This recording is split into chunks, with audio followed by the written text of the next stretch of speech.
আবু জাহেলের সন্তান যখন আমরা নাম নিই তখন কিন্তু আবু জাহেলের সন্তান হিসেবে নাম নিই না, আমরা হজরতে আকরামা বলি, রাদিয়াল্লাহু তাআলা বলি।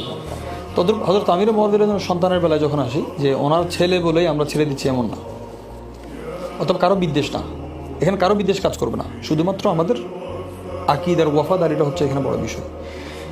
ইয়াজিদকে যিনি এক সেকেন্ড সহ্য করেন নাই, ইমাম আলী মুকাম হুসাইন রাদিয়াল্লাহু তাআলা, আব্দুল্লাহ বিন জুবাইর রাদিয়াল্লাহু তাআলা, আব্দুল্লাহ বিন আব্বাস রাদিয়াল্লাহু তাআলা, আব্দুল্লাহ বিন ওমর রাদিয়াল্লাহু তাআলা, ওনারা এই 20 বছর কীভাবে হজরত মুআবিয়া রাদিয়াল্লাহু সহ্য করেছে। হজরত আমির মুআবিয়া রাদিয়াল্লাহুর ব্যাপারে মাওলা আলী শের খোদার জন্য একটা ফতোয়া আছে যে লা তাসুব্বু মুআবিয়া, তোমরা গালি দিও না, এবং ও আহলে শামকেও গালি দিও না, কারণ তাদের সাথে আমাদের একটা আত্মীয়তার সম্পর্ক আছে। সেলা রাহিমের যে একটা সম্পর্ক, আমরা মাওলা আলীর নাম নিই কিন্তু ওনার আদর্শে আমরা নেই। আমাদের সমাজে যে ওনারা গালি দিয়েছেন আমরা কেন দিব না?